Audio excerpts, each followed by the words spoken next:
느헤미야와 이스라엘 백성들은 이 142년 동안 무너졌던 예루살렘 성벽을 재건하는데 여러 가지 방해들이 있었어요. 음모들이 있었어요.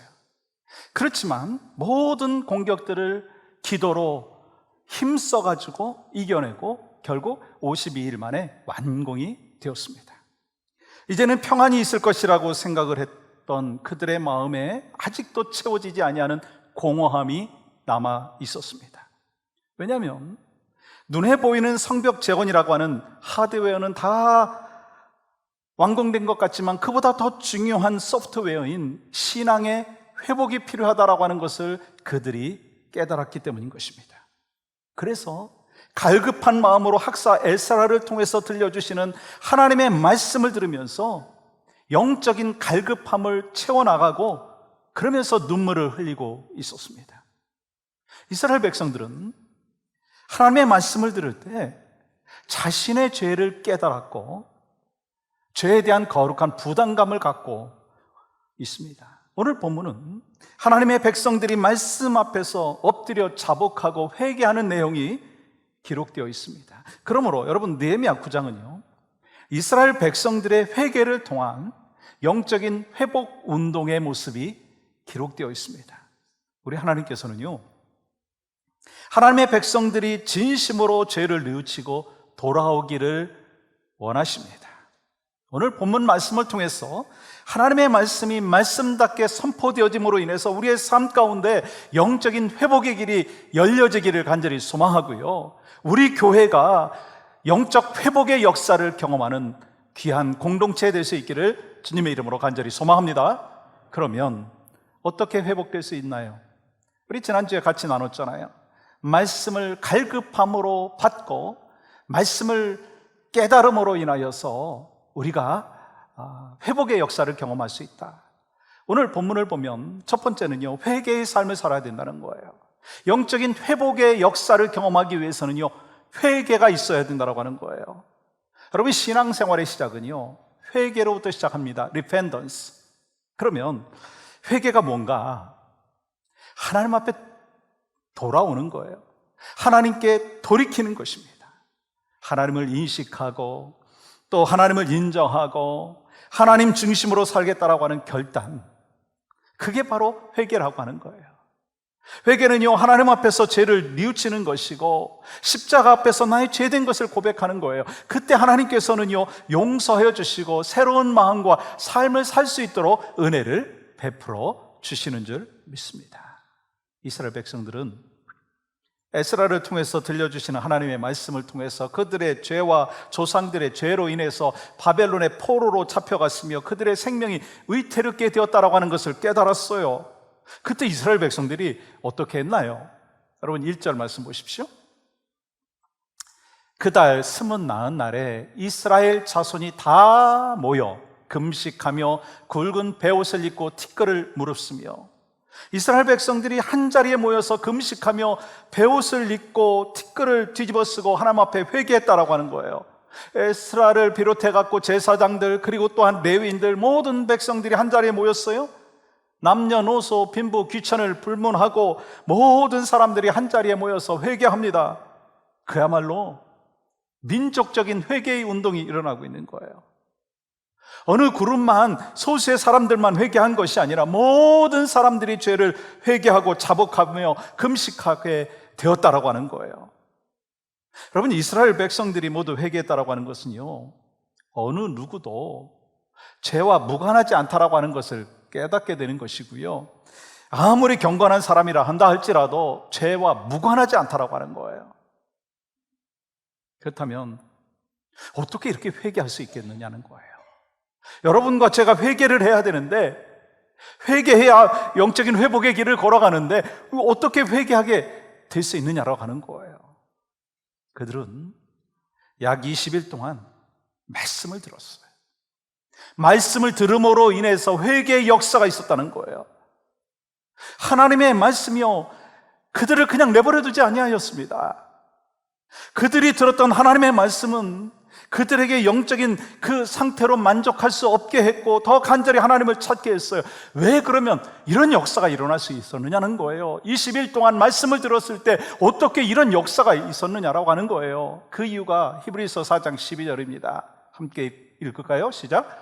하나님의 말씀은 살아있고 활력이 있어 좌우의 날선 어떤 검보다도 예리하여 혼과 영과 및 관절과 골수를 찔러 쪼개기까지 하며 또 마음의 생각과 뜻을 판단하느니, 여러분, 하나님의 말씀은 살았고 활력이 있어 여러분과 저의 심령을 찔러 쪼개기까지 하고 변화를 시켜주시는 능력의 말씀인 줄 믿습니까?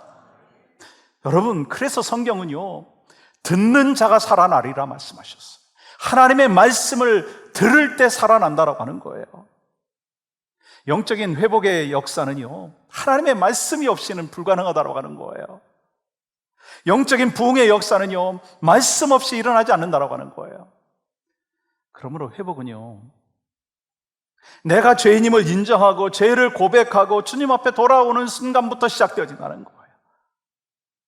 회개는요, 내가 그냥 회개해야 되겠다, 회개하고 그냥 돌아오는 게 아니라 하나님의 말씀에 비춰봐서 내가 하나님의 뜻에 어긋난 삶을 살고 있다는 것을 깨달음으로부터 회개가 나타난다라고 하는 거예요.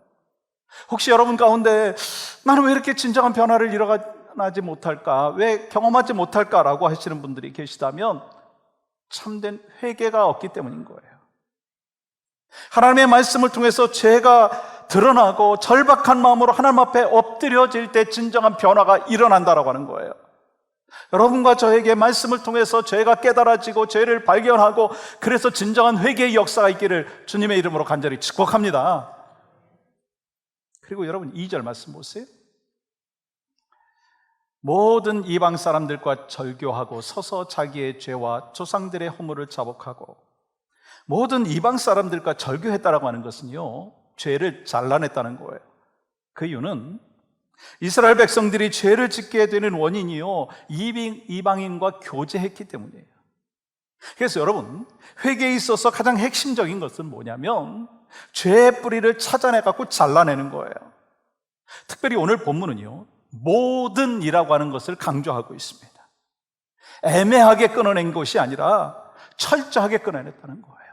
한쪽은 하나님에게, 한쪽은 세상에게 양다리 걸치는 그러한 인생이 아니라 철저하게 끊어냈다는 거예요. 이스라엘 백성들은 먼저 이방 사람들과 끊어야 될 관계를 철저하게 끊어버린 후에 새로운 변화가 일어나게 되었습니다. 왜요? 당시 이스라엘 백성들은 성경적인 가치관을 갖고 주변의 나라에 있는 사람들에게 영향력을 끼친 것이 아니라 이방인과 가까이 함으로 오히려 그들의 영향력을 받아가지고 하나님의 그 말씀대로 살지 못하는 불순종이 있었고 이방 신을 섬기고 세상적인 가치관으로 살아갔다라고 하는 거예요. 그래서 그들과 이 절교했다라고 하는 것은 단순히 그냥 눈물로 회개했다라고 하는 것이 아니고, 통곡하는 것에서 그친 것이 아니고 삶의 변화를 경험했다는 거예요. 영적인 그 회복의 역사를 걸어가기 위해서는요, 하나님의 말씀이 있어야 돼요. 그 말씀을 통해서 깨달음이 있어야 돼요. 깨달음으로 인하여 회개의 역사가 있어야지 영적인 회복과 변화의 삶을 살 수 있다는 거예요. 이처럼 참된 회개는요, 하나님과의 올바른 관계를 방해하는 모든 것들을 과감하게 정리할 수 있게 만든다라고 하는 거예요.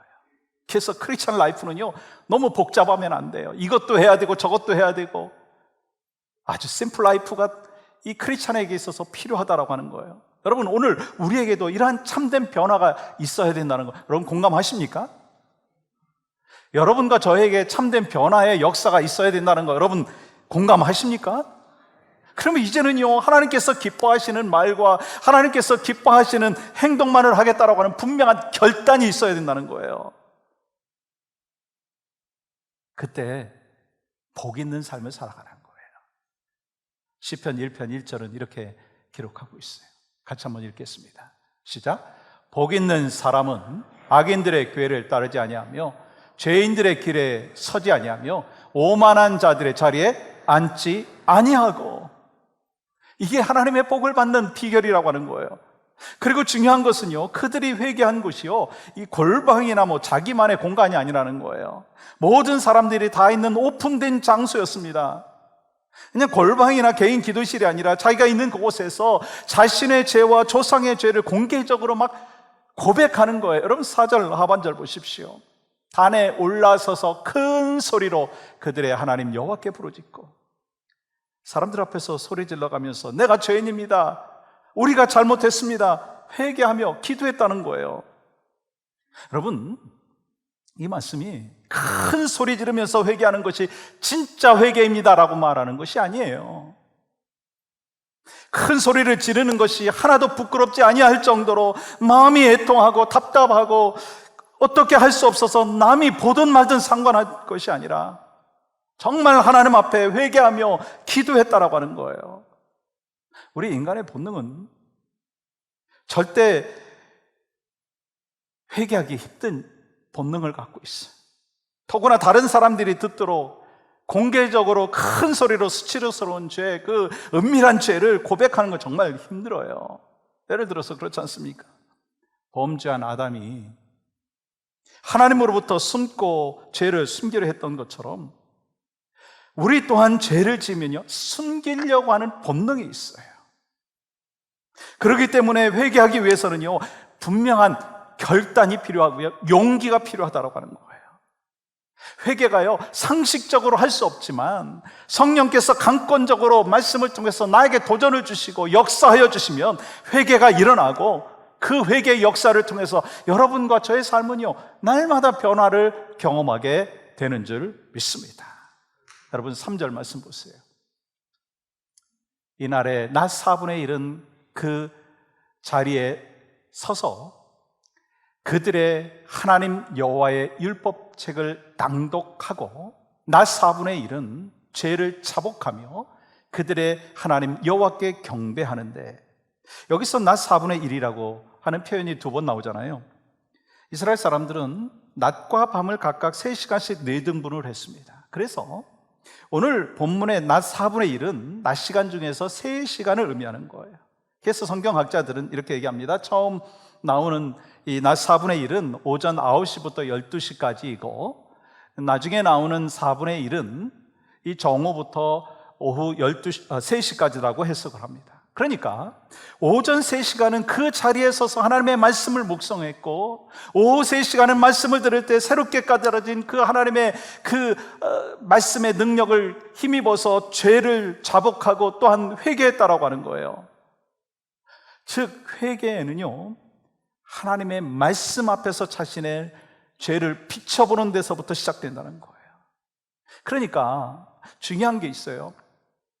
말씀 없는 회개는요, 자기의 소견에 오른 대로 하는 거예요. 그래서 감정적이고 타협적이고, 그래서 열매가 없다는 거예요.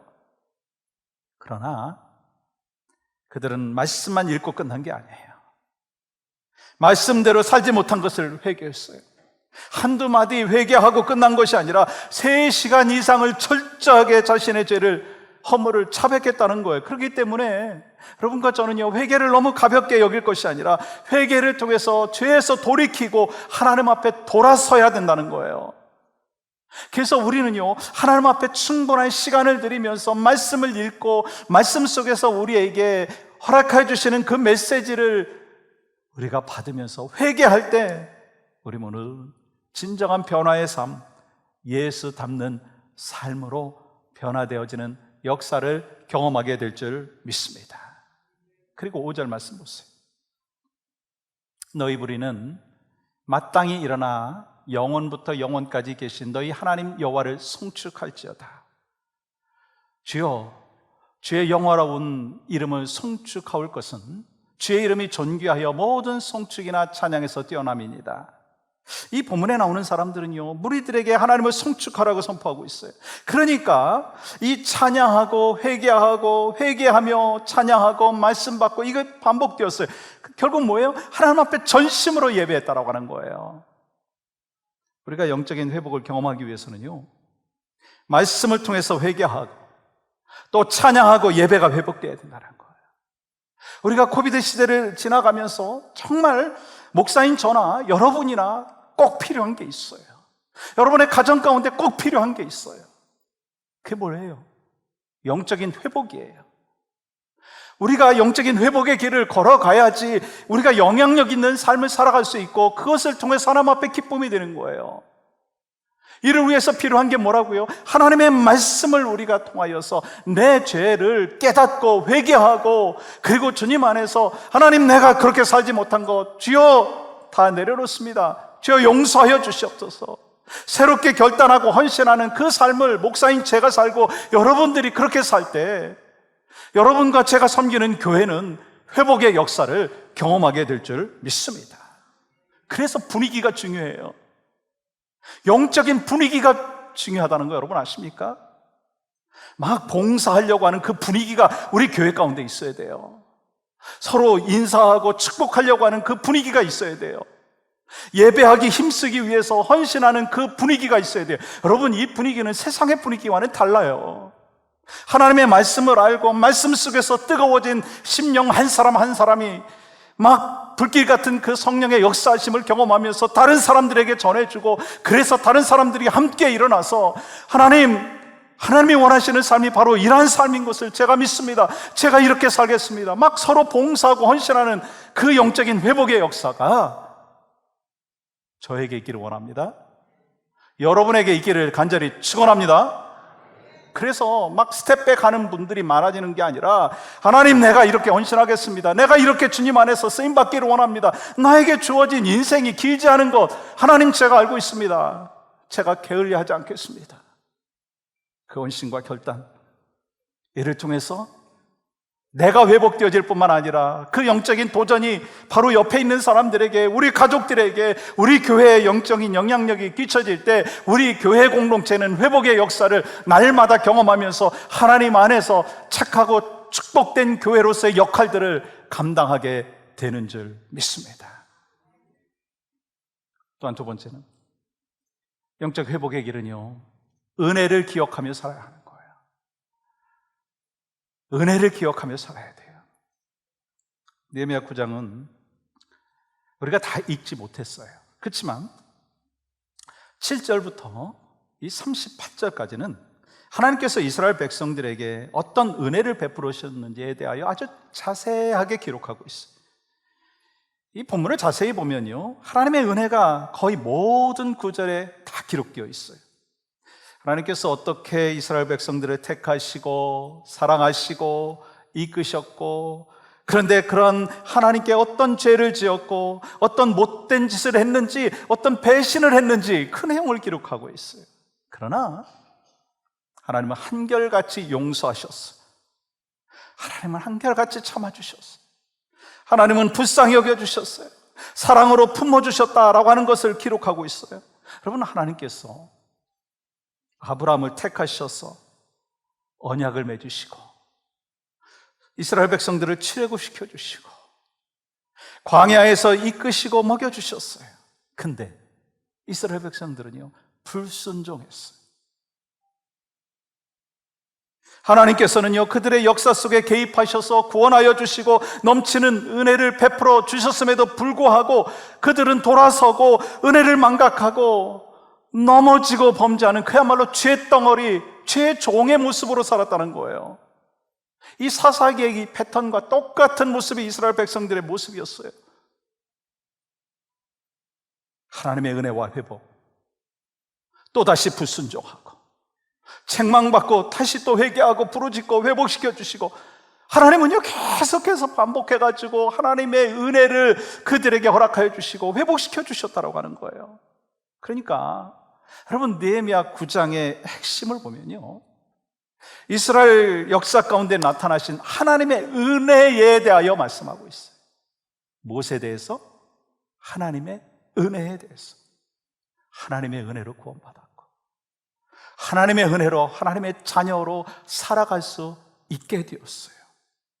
그러므로 에베소서 2장 8절의 이 사도 바울의 고백이 여러분과 저의 고백인 거예요. 한번 고백해 볼까요? 시작. 너희는 그 은혜에 의하여 믿음으로 말미암아 구원을 받았으니 이것은 너희에게서 난 것이 아니요 하나님의 선물이라. 하나님의 선물 받았어요. 하나님의 은혜를 받았어요. 또 성경에는 교만에 대해서 이렇게 말씀하십니다. 하나님께서 베풀어 주신 은혜를 잊어버리는 데서부터 교만이 온다. 하나님의 은혜를 잊어버리면 교만이 우리에게 찾아오는 거예요. 그래서 모세도 이스라엘 백성들에게 뭐라고 경고합니까? 신명기 8장 14절 말씀 보세요. 혹시라도 교만한 마음이 생겨서 당신들을 이집트 땅 종살이하던 집에서 이끌어내신 주 당신들의 하나님을 잊어버리는 일이 없도록 하십시오. 무슨 말씀이에요? 하나님의 은혜를 잊어버리는 것과 교만한 마음은 아주 밀접한 관계가 있다는 거예요. 그리고 죄 때문에 은혜를 잊어버리게 된다는 거예요. 여러분, 다윗을 보세요. 다윗이 이 하나님이 베풀어 주신 은혜를 기억할 때는요, 은혜 가운데 살아갔어요. 근데 은혜를 잊어버릴 때에는요, 죄에 빠졌다라고 하는 거예요. 그래서 다윗은요, 자신의 경험을 토대로 해갖고 시편 103편 2절에서 이렇게 말하고 있습니다. 한번 같이 읽겠습니다. 시작. 내 영혼아 여호와를 송축하며 그의 모든 은택을 잊지 말지어다. 모든 은혜를 잊지 말지어다. 여러분, 사람이 인생을 살아가면서 이 하나님의 은혜를 깨닫는 것만큼 중요한 게 없다라고요. 하나님의 은혜를 깨닫지 못한 사람들은요, 주변의 사람들과의 관계도 단절되어 있고 또한 깨져 있는 그런 모습들이 있습니다. 그러므로 하나님의 은혜를 깨달은 사람이라면 내가 천국 가기 전에 주변에 있는 관계도 회복해야 된다는 거예요. 이를 위해서 몸부림쳐야 된다는 거예요. 그래도 다 해결되지 않을 수도 있습니다. 그러나 내가 받은 하나님의 은혜를 경험하면서, 그리고 또한 하나님께서 독생자 예수 그리스도를 보내주셔서 화목제물이 되셨듯이 내가 화목제물이 되어낸 그 삶을 살아가는 것이 구원의 증거요, 하나님의 은혜를 받은 자로서 살아가는 삶의 자세라고 하는 거예요. 여러분, 그렇다면 이스라엘 백성들이 어떻게 그 하나님의 은혜를 알았습니까? 여러분과 제가 하나님의 은혜를 알기 위해서 또한 필요한 게 뭐예요? 수문 앞 광장에 모여서 매일 아침 읽어주시는 하나님의 말씀을 들으면서 역사 속에서 일하시는 하나님의 은혜를 기억해 가게 되었다는 거예요. 마찬가지로 이스라엘 백성들이 그들 자신들의 역사를 하나님의 은혜가 충만한 역사로 기억했던 것처럼 오늘 우리들도요, 우리의 인생 속에 함께 하신 하나님의 은혜를 기억해야 합니다. 지나온 모든 세월 속에서 우리를 지켜주시고 우리를 붙잡아 주시고 우리를 주의 품에 안아주시면서 오늘 이 자리에 있기까지 인도해 주신 그 하나님, 또한 현재의 어려움이 어떤 것이든지 현재의 고난이 어떤 것이든지 하나님의 은혜를 기억하면요, 이겨낼 수가 있어요. 하나님의 은혜가 우리를 살리고 우리를 새롭게 하여 주신다는 거예요. 그러므로 여러분, 하나님의 은혜를 소망하며 은혜를 갈급해하며 은혜에 붙잡힌 바 된 하나님의 사람으로 여러분과 제가 날마다 살아갈 수 있기를 주님의 이름으로 간절히 축복합니다. 근데 여러분, 성경은 계속해서 뭐라고 말씀하시느냐면 은혜를 받을 만한 때가 있다는 거예요. 그렇지만 은혜를 사모하는 자에게 은혜를 받게 하신다는 거예요. 우리가 느헤미야 이 8장과 9장의 말씀을 보면서 깨닫는 것은 이스라엘 백성들은요, 지금 굶주려 있어요. 말씀에 굶주려 있어요. 말씀을 사모하고 있어요. 은혜에 굶주려 있어요. 은혜를 사모하고 있어요. 6시간 예배할 때 3시간 말씀을 보고 3시간 회개하고 그것도 모자라서 또 회개하고 또 은혜를 사모했어요. 여러분과 저에게 그러한 은혜에 대한 사모함이 있느냐는 거예요. 갈급함이 있느냐라고 하는 거예요. 갈급함이 있을 때, 사모함이 있을 때 하나님은요, 은혜를 베풀어 주시는 줄 믿습니다. 지금이 여러분 어떤 시대를 살고 있습니까? 어느 시대보다도요, 영적인 부흥이 필요한 때예요. 제가 다시 말씀드리지만 저에게 영적인 부흥이 필요해요. 여러분은 아니신가요? 영적인 회복이 필요한 시대를 지금 여러분과 제가 살고 있어요. 왜냐하면 잘 살고 있다고 자부하고 있어요. 그런데 우리가 정말 잘 살고 있느냐는 거예요. 정말 영적으로 잘 살고 있느냐는 거예요. 내 자신을 한번 점검해 보십시오. 하나님 앞에서 분별할 수가 있어야 된다는 거예요. 크리스찬으로서 올바로 먹고 올바로 살기 위해서 기도하고 또 정말 금식하고 있느냐는 거예요. 그래서 우리는요, 하나님으로부터 내려지는 그 은혜를 사모하며 경험하는 것을 간절히 소망해야 된다는 거예요. 그때 하나님이 어떻게 주십니까? 31절 말씀 볼까요? 같이 함께 읽겠습니다. 시작. 주의 크신 긍휼로 그들을 아주 멸하지 아니하시며 버리지도 아니하셨사오니 주는 은혜로우시고 불쌍히 여기시는 하나님이시니이다. 이스라엘 백성들이 하나님께서 자신들을 버리지 않았다라고 하는 것을 깨달았다는 거예요. 로마서 8장 26절이에요. 같이 읽겠습니다. 시작. 이와 같이 성령도 우리의 연약함을 도우시나니 우리는 마땅히 기도할 바를 알지 못하나 오직 성령이 말할 수 없는 탄식으로 우리를 위하여 친히 간구하시느니라. 아멘. 너무나 큰 고난과 한숨과 탄식이 계속되고 있었기 때문에 정신을 차리지 못하고 바닥을 치는 것 같은 그 상황 속에서 내가 어떻게 기도해야 될지 모르는 그 상황 속에서 성령님께서는요, 어떻게 탄식하며 기도하시는가? 성경학자들은 이렇게 말합니다. 동물이 죽음에 이르렀을 때, 상처를 입었을 때 우르는 그 탄식으로 우리를 향하여서 기도하고 계시다라고 하는 거예요. 눈물을 흘리고 계시다는 거예요. 여러분, 그 사실을 여러분과 제가 믿는다면 여러분 어떤 고난과 환난 가운데서도 감사하며 살아갈 수 있는 믿음의 백성이 되는 줄 믿습니다. 사랑하는 여러분, 신앙은요, 자신의 과거를 하나님의 시각으로 해석할 수 있는 능력인 거예요. 신앙은 자신의 과거를 되돌아보면서 하나님의 시각으로 해석할 수 있는 능력이라는 거예요. 여러분, 지금까지 살아온 과거를 한번 되돌아보십시오. 하나님께서 여러분과 저를 어떻게 구원하셨어요? 홍해를 가르게 하시고 광야를 지나게 하시고 그러면서 나를 버리지도 아니하시고 떠나지도 아니하셨어요. 약속해 주셨을 뿐만 아니라 그 약속을 지켜주셨습니다. 그렇기 때문에 내가 누려왔던 모든 것들이, 지나왔던 모든 시간들이, 내가 걸어왔던 모든 순간이 당연한 것이 아니라 뭐였어요? 하나님의 은혜였습니다. 그 은혜를 매 순간 기억하면서 영적인 회복의 역사를 걸어가시는 여러분과 저희 삶이 될 수 있기를 주님의 이름으로 간절히 축복합니다.